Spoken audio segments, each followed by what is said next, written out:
तो last class में हम लोग फ्लक्स का कैलकुलेशन बताए थे ना, और कुछ केसेस में फ्लक्स कैसे फाइंड करते हो उसको एक्सप्लेन कर चुके हैं। सो फ्लक्स का दो फार्मूला था। पहला flux is equals to E dot S बोले थे, और ये तब यूज़ करते हैं जब तुम्हारा इलेक्ट्रिक फील्ड कांस्टेंट होगा। दूसरा पार्ट बताए थे, अगर तुम्हारा इलेक्ट्रिक फील्ड वेरिएबल है तो हम लोग integration of E dot D S इस सिंबल का यूज़ करेंगे फ्लक्स का जनरल कैलकुलेशन के लिए। फिर थर्ड पॉइंट बताए थे, जो फ्लक्स है इस फ्लक्स को तुम दो तरह से कैलकुलेट कर सकते हो। पहला तो इस फॉर्मूले के हेल्प से, means integration of E dot D S, और जो दूसरा फॉर्मूला था that is Q inside by epsilon not, है ना। और इस फॉर्मूले को अप्लाई करने में हम इसके लिए कंडीशन बताए थे कि ये तभी यूज कर पाओगे जब तुम्हारा सरफेस जो है वो क्लोज होना चाहिए, ठीक है। और इसका यूज हम लोग तब करते हैं जब electric field magnitude wise area पे क्या होना चाहिए, कांस्टेंट। अगर इलेक्ट्रिक फील्ड कांस्टेंट होगा तो हम लोग इसका यूज करेंगे, और अगर सरफेस क्लोज्ड है तो हम लोग इस टर्म का यूज करेंगे। और मैक्सिमम केसेस में जैसे ही तुम्हें ये दिखे कि सरफेस क्लोज्ड है तो हम लोग इस पार्ट पे आते। तो इन सबों पे हम लोग कुछ कुछ क्वेश्चन डिस्कस कर चुके थे। अब एक क्वेश्चन देखो, एनसीईआरटी का जो था उसको हम लोग एक्सप्लेन कर रहे हैं। तुम लोग ट्राई किए थे उस पार्ट को, एनसीईआरटी वाले क्वेश्चन को ट्राई किए थे?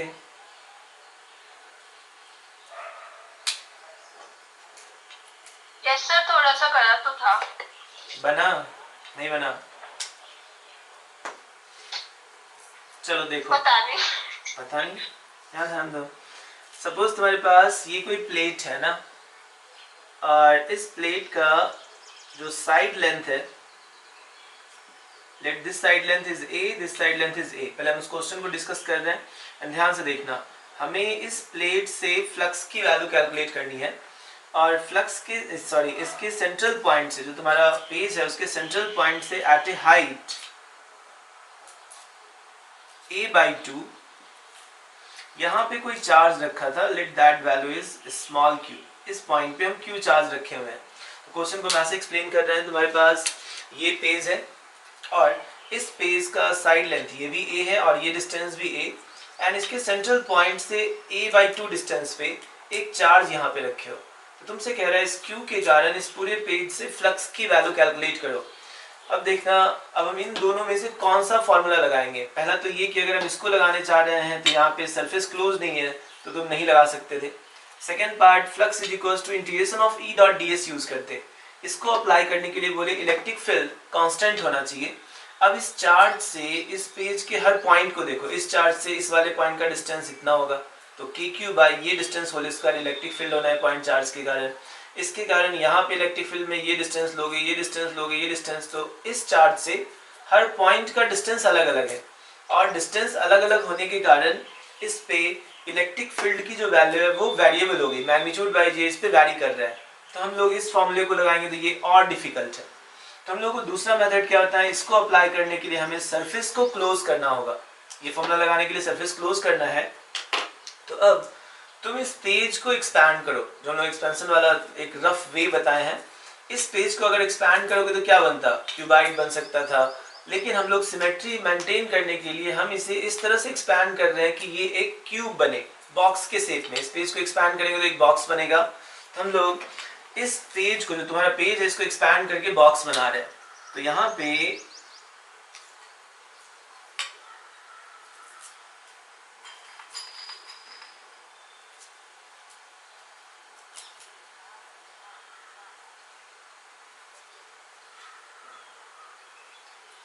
ये तुम्हारा बॉक्स बना, और ऐसे बॉक्स बनाए कि ये चार्ज इस पूरे बॉक्स के ना सेंट्रल वाले पॉइंट पे है। तो क्यूब के सेंटर पे, जैसे मान लो ये क्यूब बनाए और इस क्यूब के सेंट्रल पॉइंट पे क्यू चार्ज है।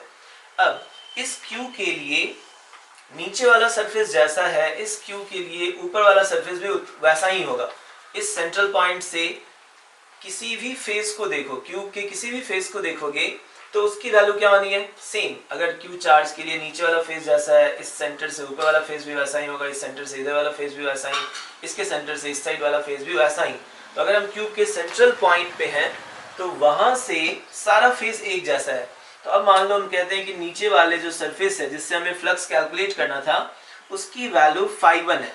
एक फेस से फ्लक्स की वैल्यू φ1 है। तो इस चार्ज के कारण ऊपर वाले फेस से कितना फ्लक्स होगा, अब हम ऊपर वाला फेस दिखा रहे हैं, इसके कारण कितना फ्लक्स होगा इसके थ्रू, तो जितना नीचे हो रहा है उतना ही ऊपर होना है, क्योंकि सिमेट्री के अकॉर्डिंग नीचे जितना है वैसा ही ऊपर वाला सरफेस भी है उस चार्ज के लिए। तो इससे भी 5, इससे भी 5 1, इससे भी 5 1, तो टोटल कितने फेसेस हैं, इस तरह के 6 फेसेस हैं। तो अब हम लोग लिखेंगे total flux is equals to q inside by epsilon naught. जब हम ऐसा बॉक्स बना लिए तो ये सरफेस क्लोज हुआ, और क्लोज होने के कारण हम इस फॉर्मूले को डायरेक्टली अप्लाई कर सकते हैं।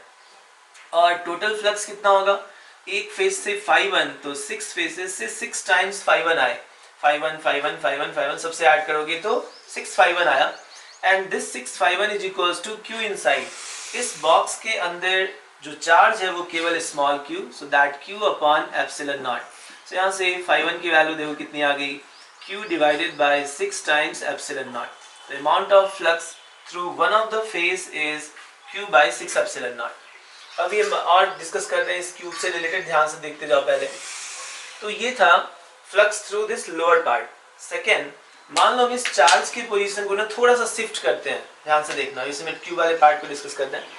ये जो चार्ज इसके सेंटर से यहाँ पे है, इस चार्ज को हम किसी कॉर्नर पे ले जा रहे हैं, यहाँ से क्यू चार्ज यहाँ पे था, अब इस चार्ज को मान लो इस कॉर्नर के ऊपर रख रहे हैं, इस क्यूब के इस पॉइंट से ए डिस्टेंस पे हम क्यू चार्ज को रखें।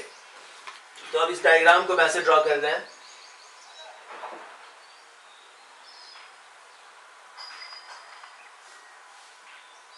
ये साइड लेंथ ए, ये साइड लेंथ भी ए, और हमें इससे फ्लक्स काउंट करना है, और इसके पॉइंट से ए डिस्टेंस पे, दिस इज ए, यहाँ पे हम लोग अब क्यू चार्ज रखें।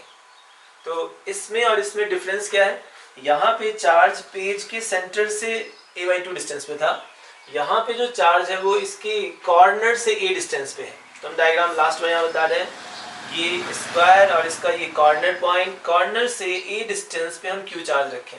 तो कह रहा है कि इस क्यू के कारण इसके थ्रू फ्लक्स की वैल्यू बताओ कितनी होगी। So we have to find flux through this space. अगर इसकी वैल्यू हम अभी 5 1 ले रहे हैं, तो 5 1 की वैल्यू तुम्हें कैलकुलेट करनी है, इससे कितना होगा।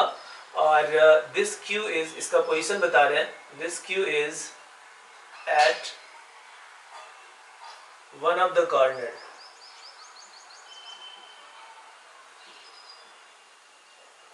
है ना, शॉर्ट में लिख रहे हैं, कॉर्नर के किसी एक एंड पे ए हाइट पे ये चार्ज रखा हुआ है, तो इसके थ्रू फ्लक्स निकालना है।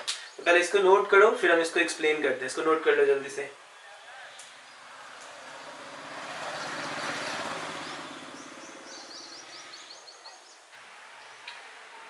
अब ध्यान देना, जो हम लोग ये वाला पार्ट है इसको डिस्कस कर रहे हैं। अभी हम लोग रिजल्ट क्या देखें कि अगर इसके पेज के सेंटर पे अगर कोई चार्ज है तो इससे फ्लक्स की value q by 6 epsilon naught आई। हम लोग अब हमें क्या करना है, इस पेज के कॉर्नर से यहाँ से फ्लक्स निकालना था। तो करते क्या है, इस पेज को ना तुम समझो कि ये एक टाइल्स है ना, इस तरह के 4 टाइल्स लेके आओ। एक टाइल यहाँ पे रखा हुआ है, ऐसा ही टाइल हम लोग यहाँ पे रख देते हैं 48। अभी पहले बना बोल दो, तुम रहे हो, चलो ध्यान दो यहाँ पे। बताया, अच्छा चलो देखो, ध्यान से देखो। तो इसके पेज के इस कॉर्नर पे तुम्हारे पास क्यू चार्ज था। हम क्या बताएं कि अगर हम ये किसी तरह से अरेंज कर लें कि ये क्यू किसी पेज के सेंटर पे आ जाए, क्योंकि हम इसका रिजल्ट अब निकाल चुके हैं। सेंटर पे अगर क्यू चार्ज है तो इससे flux q by 6 epsilon not होता है, ये हम लोग जान रहे हैं। तो हम लोग कोशिश कर रहे हैं कि ये जो चार्ज है, ये चार्ज एक ऐसे पेज पे आ जाए जिसका ये सेंटर बने। तो सेंटर बनाने के लिए हम लोग क्या करते हैं, ऐसा ही टाइल इस साइड रखे, जैसा ये है वैसा ही टाइल हम लोग यहाँ पे बिछा देते हैं। अभी चार्ज यहाँ पे है, एक इसी तरह का टाइल यहाँ पे डाल दो और ऐसा ही टाइल यहाँ पे डाल दो। तो अब ये 4 टाइल्स हो गए, और इसके लिए ये जो तुम्हारा चार्ज है अब उसके सेंटर पे आ गया। तो इस बड़े वाले पेज के सेंटर पे ये क्यू चार्ज है। पहले एक सिंगल इस पार्ट पे हमें फ्लक्स निकालना था इसके कारण, सो इसको हम लोग 4 पार्ट में डिवाइड किए। डिवाइड इसलिए कर रहे हैं ताकि मेरा ये चार्ज सेंटर पे आ जाए। तो दूसरा टाइल यहाँ रखे, तीसरा यहाँ पे रखे, चौथा यहाँ पे रखे, और ये जो है तुम्हारे सेंटर पे आ जाएगा। तो हम उस डायग्राम को यहाँ पे ड्रॉ कर रहे हैं। इसी तरह का टाइल इस साइड भी रखे,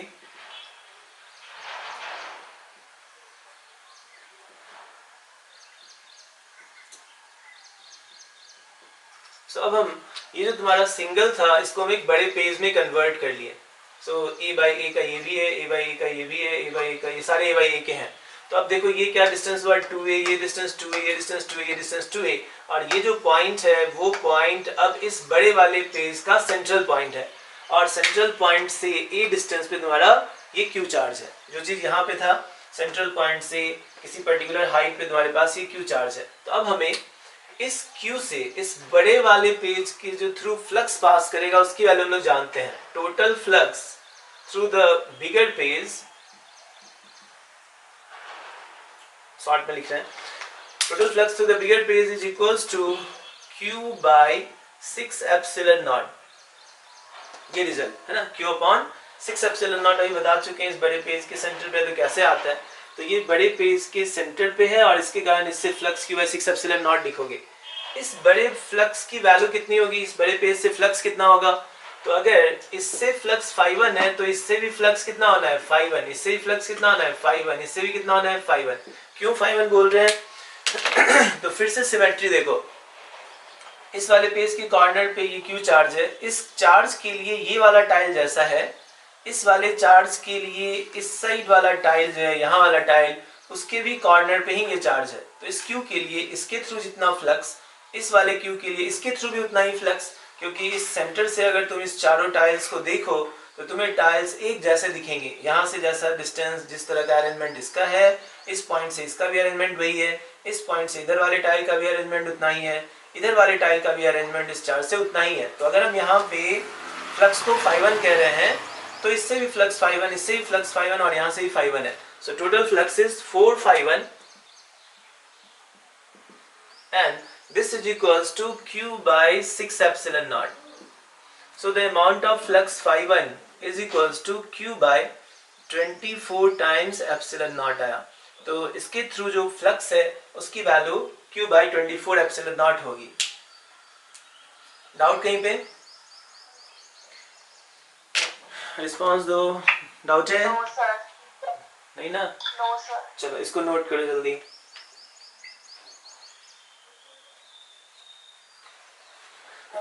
तो अब तुम्हें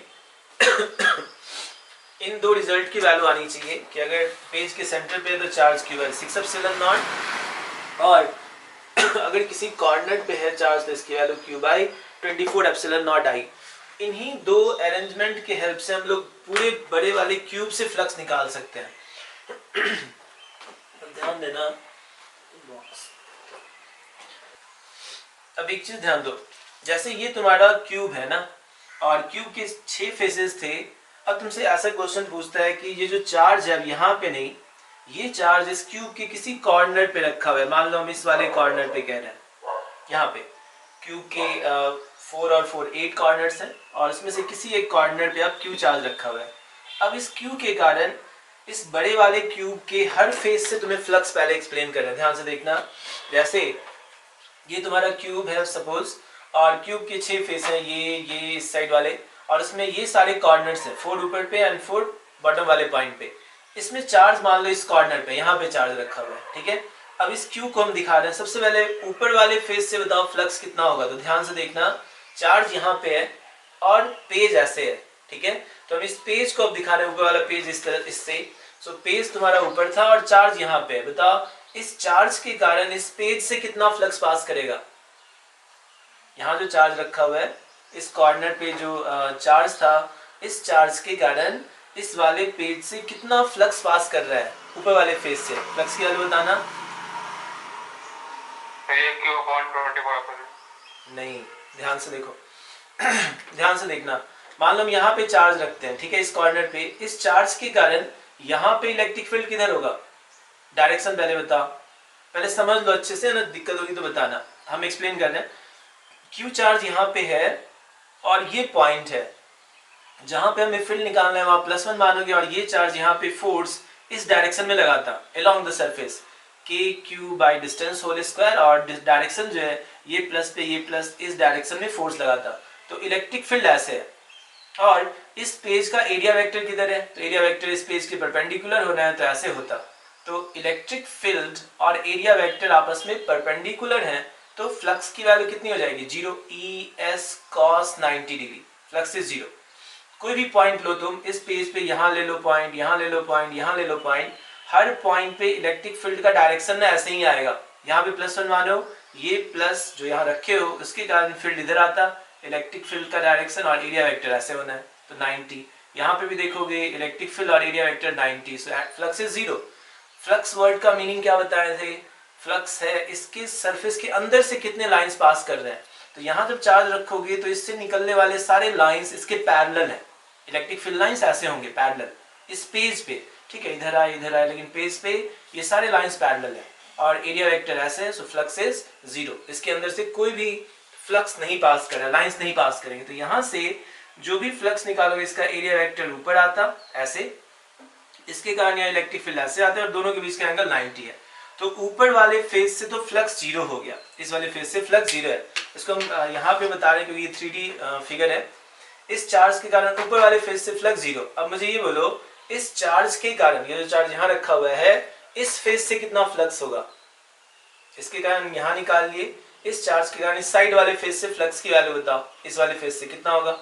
तो फिर इस फेज को हम ऐसे दिखा रहे हैं, ये पेज समझ लो, ये फेज है और इस पेज के यहाँ पे चार्ज रखो एक कॉर्नर पे, तो इस फेज को हम ऐसे दिखाएं और ये कॉर्नर पे चार्ज है Q।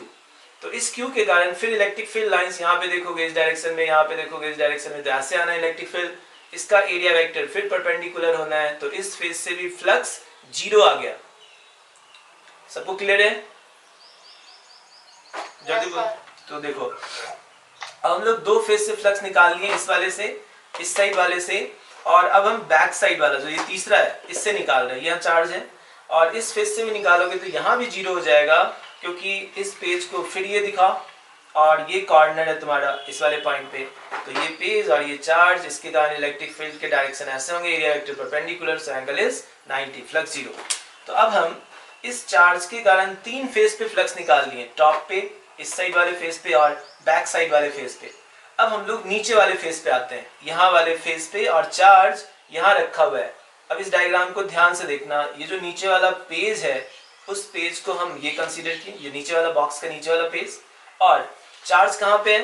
तो चार्ज ऊपर वाले फेज के इस पॉइंट पे है, यानी इस पेज के लेफ्ट साइड वाले, यहाँ वाले कॉर्नर के ऊपर है ये चार्ज। तो हम ये पेज, ये फेस ऐसे दिखाए और यहाँ से इस पॉइंट पे क्यू चार्ज है। डायग्राम आ रहा है समझ में? इस बॉक्स का नीचे वाला फेस और इसके नीचे वाले फेस के इस कॉर्नर से कुछ हाइट पे ये पॉइंट है ना जहाँ चार्ज रखे हो, तो नीचे वाले पेज को हम ये दिखाएं, इसके कॉर्नर से ये पॉइंट।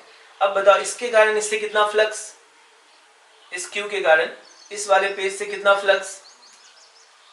तो जीरो तो नहीं होगा, चार्ज जब यहाँ रखे हो तो इसके कारण यहाँ पे इलेक्ट्रिक फील्ड इस साइड आना है, इस साइड आना है, इस साइड, जीरो तो नहीं होगा। इतना क्लियर है? क्योंकि 90 नहीं, इसका एरिया वेक्टर ऐसे होगा और ये 90 डिग्री का एंगल नहीं बन रहा, तो जीरो नहीं है। अब ये रिजल्ट हम लोग यहाँ पे प्रूव किए थे कि अगर पेज के कॉर्नर पे क्यू चार्ज है किसी हाइट पे, तो इसके कारण जो फ्लक्स होता है इसके थ्रू वो Q/24 एप्सिलॉन नॉट I थी। तो ये पेज, इसका ये कॉर्नर से ए हाइट पे क्यू चार्ज है, तो इसके कारण इसके थ्रू फ्लक्स Q/24। क्लियर है? Yes sir. चलो तो अब हम इस Q के कारण देखो किन कौन कौन से फेजेस पे निकाल लिए। Q के कारण बॉटम पे निकाल लिए। अब इस Q के कारण इधर वाले फेज पे आओ, ये वाला फेज, तो फिर ये चार्ज, ये तुम्हारा पेज है ये वाला, और इसके कॉर्नर से, फिर ये कॉर्नर है, इस वाले पेज का ये कॉर्नर है, और कॉर्नर से किसी डिस्टेंस पे तुम्हारे यहाँ चार्ज रखा हुआ है। तो इस फेज को हम ये दिखाएं, ये कॉर्नर, इस कॉर्नर से इस पॉइंट पे क्यू चार्ज रखा है। फिर ये सिचुएशन कैसा है? इस चार्ज के कारण इस पेज से फ्लक्स की वैल्यू Q/24 एप्सिलॉन नॉट, क्योंकि इस पेज के कॉर्नर से किसी हाइट पे ये चार्ज रखे हो। इसको हम थोड़ा सा टिल्ट करके दिखाएंगे, तो ये ऐसा सिचुएशन फिगर का आता, ये पॉइंट पे चार्ज है, इसके कारण फ्लक्स। इसी चीज को यहाँ जो चार्ज है इसको घुमा के दिखाओ तो ऐसे दिख रहा है, तो पेज एंड पेज के कॉर्नर पे क्यू चार्ज, तो इस वाले से भी Q/24 आया, इससे निकाल लिए। अब ये सामने वाला बताओ इसके थ्रू कितना फ्लक्स होगा?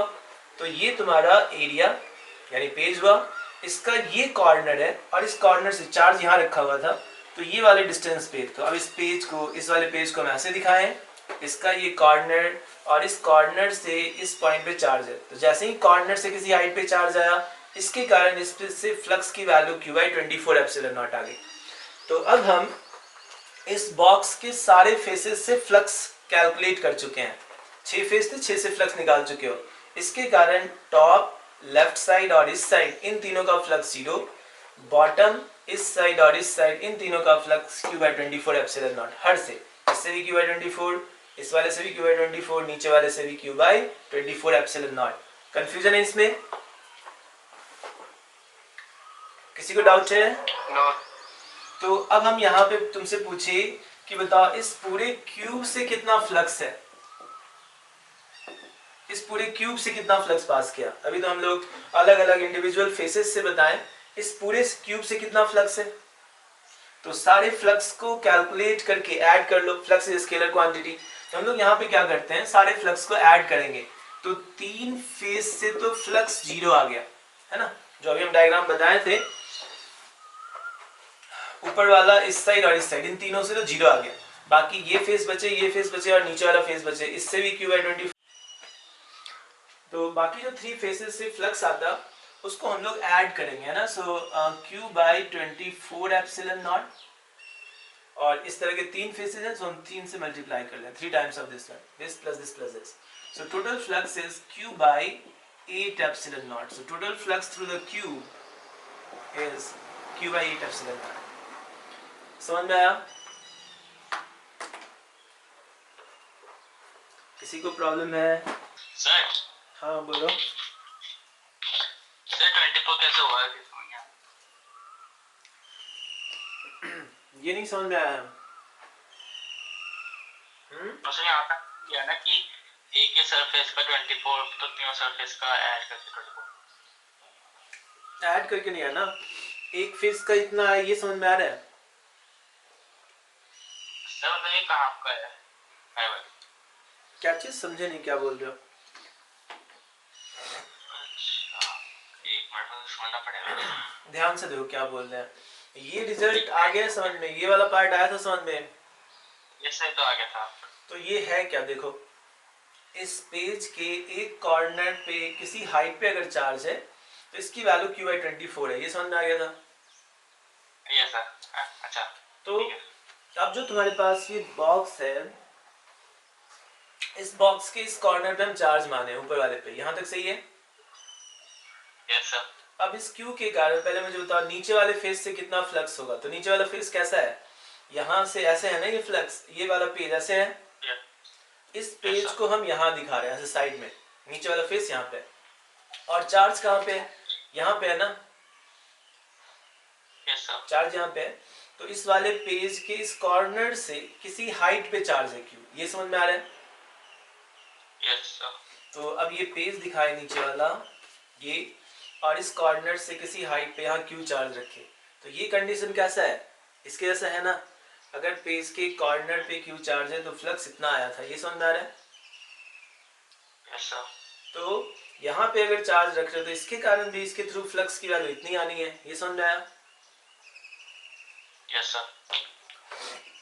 तो इस फेस से निकाल लिए। अब इधर वाले फेस से बताओ क्या होगा, ये वाला फेस ऐसे है होगा, और यहाँ से Q चार्ज किसी हाइट पे फिर सेम आएगा, समझ में आ रहा है? Yes sir. और इस वाले पेज के लिए भी ये कॉर्नर से Q चार्ज, इसके लिए भी वैल्यू उतना ही आना है। और बाकी जो 3 फेसेज है, ऊपर वाला, ये वाला, इससे 0 है। Yes sir. तो टोटल जो क्यूब है, क्यूब में 6 फेसेज हैं, सब फेस से फ्लक्स निकाल लो और उसको ऐड कर लो तो टोटल फ्लक्स आएगा, ठीक है? Yes sir.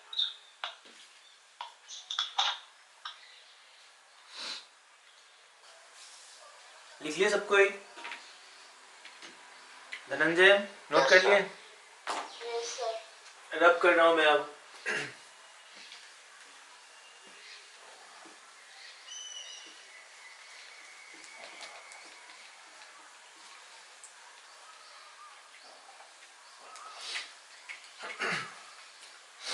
हम लोग फ्लक्स पे बहुत सारा डिस्कशन कर चुके हैं ना। अब एक लास्ट पॉइंट बस बता रहे हैं हम इस फ्लक्स कैलकुलेशन का, फिर हम लोग गॉस थ्योरम का पहले एप्लीकेशन वाले डेरिवेशंस करेंगे ना, जो कि बोर्ड के एग्जाम में पूछा जाता है तुम लोगों को। सबसे पहला देखो, अगर तुम्हारे पास यूनिफॉर्म इलेक्ट्रिक फील्ड था, ध्यान से सुनना, इसके रिजल्ट हम लोग पिछले क्लास में डिस्कस कर चुके हैं। इसके अंदर हम लोग सिलेंडर रखे थे, है ना। इलेक्ट्रिक फील्ड क्या बोल रहे हैं, यूनिफॉर्म। अगर यूनिफॉर्म होगा तभी, है ना। इस सिलेंडर से जब तुम फ्लक्स निकाले, फ्लक्स की वैल्यू कितनी आई थी? 0, है ना। देख लेना अपना कॉपी, यहाँ पे इस साइड, यहाँ पे इस साइड, बाकी फेसेस पे फ्लक्स 0 थे, तो टोटल फ्लक्स की वैल्यू ऐड करने के बाद 0 आई थी। इसी यूनिफॉर्म इलेक्ट्रिक फील्ड में तुम बॉक्स रखे थे, मतलब क्यूब टाइप का ऑब्जेक्ट रखे थे, और इससे भी जब हम लोग फ्लक्स निकाले थे तो फ्लक्स की वैल्यू 0 आई थी। कंडीशन क्या था? Electric field is constant. तो जब कभी भी हम लोग यूनिफॉर्म इलेक्ट्रिक फील्ड में ऑब्जेक्ट, जरूरी नहीं कि सिलेंडर हो, क्यूब हो, ये तुम रिजल्ट एक्सप्लेन किए कि कैसे आया। किसी भी आर्बिट्रेरी शेप का जब तुम ऑब्जेक्ट को रखोगे तो उसके थ्रू फ्लक्स की वैल्यू हमेशा 0 आएगी अगर वो क्लोज सरफेस है। जैसे ये क्लोज सरफेस था, ये भी क्लोज सरफेस है। अब तुमसे स्टेटमेंट को ऐसे बोल रहे हैं, मान लो ये यूनिफॉर्म इलेक्ट्रिक फील्ड है और इसके अंदर ना हम लोग एक कोन रखते हैं, मान लो ऐसे रखे, इस तरह से, दिस इज योर कोन। और अब कहे कि बताओ ये इलेक्ट्रिक फील्ड यूनिफॉर्म है, इसके थ्रू कितना फ्लक्स पास करेगा? Then again the flux through this cone will be equal to 0। अब कैलकुलेट करने में थोड़ा सा तुम्हें डिफिकल्टी आएगी क्योंकि अभी इंटीग्रेशन नहीं पड़े। यहाँ पे अगर हम पूछते हैं कि इस पॉइंट पे बताओ इलेक्ट्रिक फील्ड का डायरेक्शन किधर है, तो इलेक्ट्रिक फील्ड ऐसे होता, this is electric field direction. इस पॉइंट पे एरिया वेक्टर किधर होगा, तो इस सरफेस के परपेंडिकुलर इस साइड एरिया वेक्टर है। दोनों के बीच का एंगल कितना है? ये थीटा, है ना। तो इस केसेस में फ्लक्स निकालोगे ई ए कॉस थीटा, और उन सबों को जब इस सरफेस पे हम इंटीग्रेट करेंगे, ऐसे स्ट्रिप लेके इंटीग्रेट करते हैं, तो अभी तुम लोगों को नहीं पढ़ा रहे वो पार्ट, मैथमेटिकल पोर्शन अभी नहीं, रिजल्ट्स तुम्हें याद होना चाहिए। इस पॉइंट पे जब हम लोग फ्लक्स निकालेंगे तो इस फ्लक्स और इस सरफेस की फ्लक्स को जब ऐड करोगे, दिस कम्स आउट 0। तो यूनिफॉर्म इलेक्ट्रिक फील्ड में किसी भी तरह का तुम ऑब्जेक्ट रख लो, आर्बिट्रेरी शिफ्ट, जैसा तुम्हें मन कर रहा है, उसके थ्रू टोटल फ्लक्स की वैल्यू हमेशा 0 आएगी। जैसे यहाँ और यहाँ छोटे एग्जाम्पल में प्रूव किए। तुमसे अगर कहे कि ये यूनिफॉर्म इलेक्ट्रिक फील्ड है, इस यूनिफॉर्म इलेक्ट्रिक फील्ड में एक हेमिस्फीयर रखो ऐसे,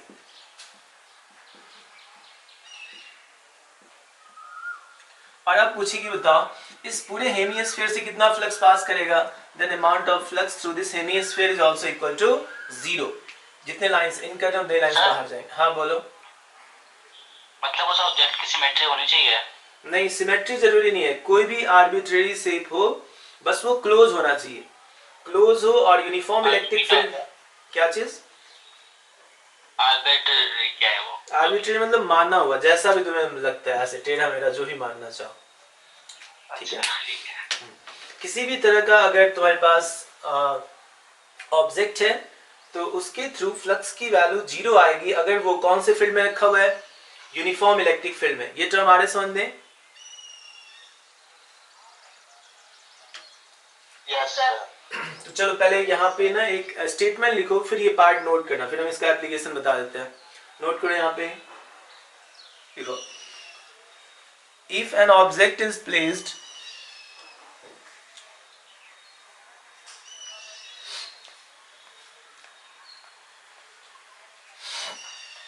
if an object is placed in uniform electric field,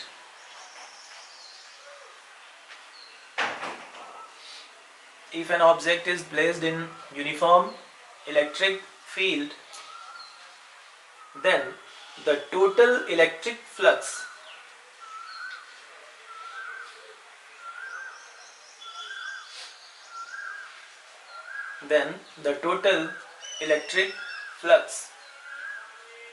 through the body will be 0. Then the total electric flux through the body will be 0.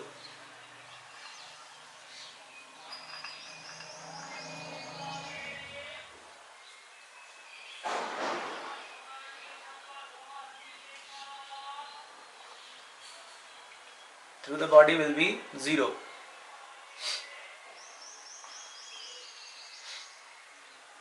So now statement.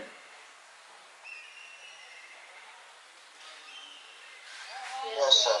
चलो इस diagram को note कर लो, चारों जो डायग्राम लिखे हैं।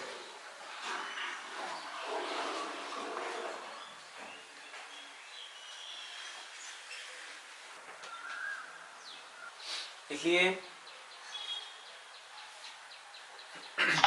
Yes sir. Yes sir. चलो अब मुझे एक क्वेश्चन बताओ, इसी कंसेप्ट पे है ना। तुमसे कहा कि एक हेमिस्फेयर इस यूनिफॉर्म इलेक्ट्रिक फील्ड में रखा हुआ है,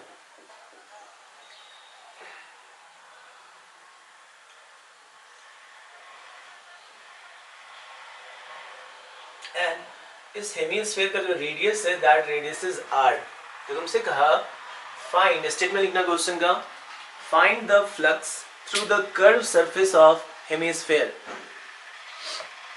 find the flux through the curve surface of hemisphere.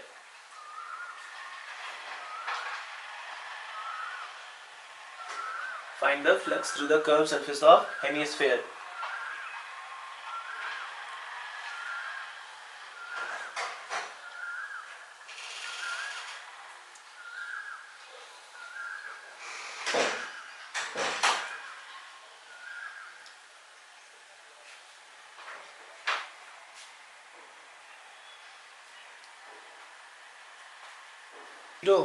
नहीं, हम टोटल फ्लक्स थोड़ी ना पूछ रहे हैं। कौन सा फ्लक्स पूछे बताओ?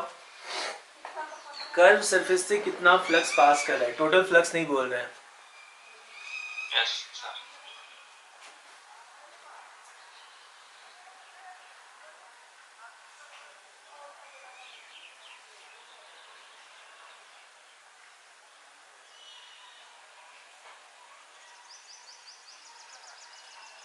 Q upon 2 pi epsilon naught। Q कितना? क्यू तो दिया ही नहीं है क्वेश्चन में। Sir E into 2 pi r। E into 2 pi r। थोड़ा सा pi गड़बड़ r है। square by 2। pi r square by 2। या 2 pi r square कुछ होगा। थोड़ा सा सही से सोचो ना, सही डायरेक्शन में हो, थोड़ा सा सही से कैलकुलेशन करो। सर वो उसका एरिया होगा ना जो कर्व पार्ट है। एरिया इनटू क्या लिखे? एरिया इनटू इलेक्ट्रिक फील्ड लिख रहे हो? Yes sir. Area into electric field, और एंगल नहीं है उनके बीच। जब यहाँ इस कर्व का एरिया किधर होगा बताना? फिक्स एरिया डायरेक्शन है या अलग अलग है? यहाँ पे एरिया इस साइड, यहाँ पे एरिया इस साइड, तो flux E into A into cos theta. Cos theta variable हो गया ना। अगर तुम कर्व सरफेस पे इंटीग्रेशन वाला यूज करोगे, E into S into cos theta, ये लिखते हैं ना फ्लक्स की वैल्यू। तो फाई जो है वो बदल रहा है, यहाँ पे एंगल कुछ और हो जाएगा, एरिया वेक्टर इधर, यहाँ पे एरिया वेक्टर इधर, यहाँ पे एरिया वेक्टर इधर। इलेक्ट्रिक फील्ड और एरिया के बीच का एंगल अलग अलग है, सो तुम डायरेक्ट नहीं लगा सकते, इंटीग्रेट करोगे। तो इंटीग्रेट नहीं, अब ध्यान से देखना, अब ध्यान से देखो, हम सॉल्व कर रहे हैं। हमें ये पता है अगर ये तुम्हारा हेमिस्फेयर है और इसको यूनिफॉर्म इलेक्ट्रिक फील्ड में रखे तो इसके थ्रू टोटल फ्लक्स की वैल्यू 0 आ रही है। टोटल फ्लक्स की वैल्यू 0 आ रही है, ये समझ में आ रहा है? इस लाइन में तो डॉट नहीं है ना, जो अभी इधर लिखवाए थे। हेमिस्फेयर यूनिफॉर्म फील्ड में रखे तो टोटल फ्लक्स 0 आता है। अब इस टोटल फ्लक्स की वैल्यू दो पार्ट में डिवाइड कर लो, एक तो सर्कल वाले एरिया का फ्लक्स और एक ये कर्व वाले एरिया का फ्लक्स, और दोनों का सम टोटल फ्लक्स होगा। फ्लक्स स्केलर क्वांटिटी, तो हम इस कर्व इस वाले का एरिया, इससे फ्लक्स निकाल ले रहे हैं, इससे फ्लक्स निकाल रहे हैं, दोनों को ऐड करेंगे। तो हम इसको ऐसे लिख रहे हैं, flux through the circular part and then plus flux through the curve part. ठीक है, इसके थ्रू फ्लक्स और इसके थ्रू फ्लक्स, दोनों का सम टोटल फ्लक्स होता है और टोटल फ्लक्स की वैल्यू 0 है। सो हमें कर्व पार्ट के थ्रू इस फ्लक्स की वैल्यू पूछ रहा था क्वेश्चन में, तो हम लोग यहाँ पे लिखेंगे flux through the curve part is equal to minus of flux through the circular part. अब सर्कुलर पार्ट से हम आसानी से फ्लक्स निकाल सकते हैं। तो देखो ध्यान से, इस सर्कुलर पार्ट का जो एरिया होगा, क्योंकि इस पूरे सरफेस का जो एरिया होना है, हम ऐसे करके दिखा दे रहे हैं, इसका एरिया वेक्टर किधर होगा? इस साइड, इसमें तो डाउट नहीं है ना। एरिया वेक्टर सरफेस के परपेंडिकुलर और आउटवर्ड, वॉल्यूम के अंदर नहीं वॉल्यूम के बाहर। तो ये तुम्हारा एरिया वेक्टर का डायरेक्शन है, परपेंडिकुलरली आउटवर्ड। और कोई किसी भी पॉइंट पे जाओ, यहाँ यहाँ यहाँ किसी भी पॉइंट पे जाओ, एरिया वेक्टर का डायरेक्शन इधर ही है। So area vector is fixed, यहाँ पे एरिया वेक्टर का डायरेक्शन फिक्स है। तो अब हम अगर फ्लक्स निकाले इस कर्व पार्ट सर्कुलर पार्ट में, कितना होगा?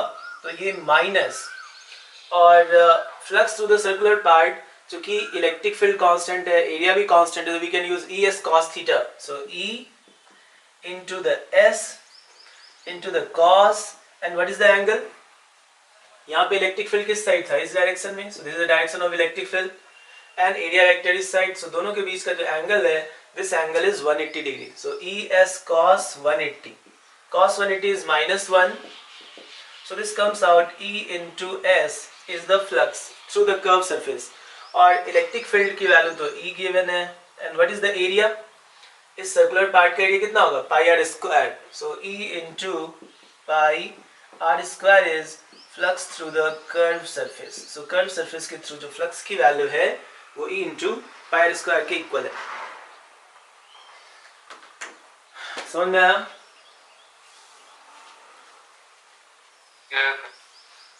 किसी को डाउट है? अर्णव?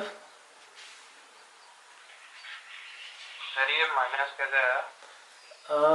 कौन सा? ये वाला माइनस बोल रहे हो? नहीं नीचे ये वाला माइनस? तो पूरा बाहर है. ये वाला माइनस ना, ये वाला माइनस पूछ रहे हो ना? हाँ ये देखो इसका और इसका दोनों का सम 0 है, ये समझ में आ रहा है ना? तो अगर हम इसको निकालना तो इस पार्ट को उधर ले जाएंगे ना. इक्वेशन सॉल्व कर रहे हो, इस टर्म को हम इस साइड ले गए तो इसके पहले प्लस साइन इधर जाओगे तो माइनस हो जाएगा ना. अच्छा ठीक. इक्वेशन सॉल्व किए. और ये, और किसी को डाउट है?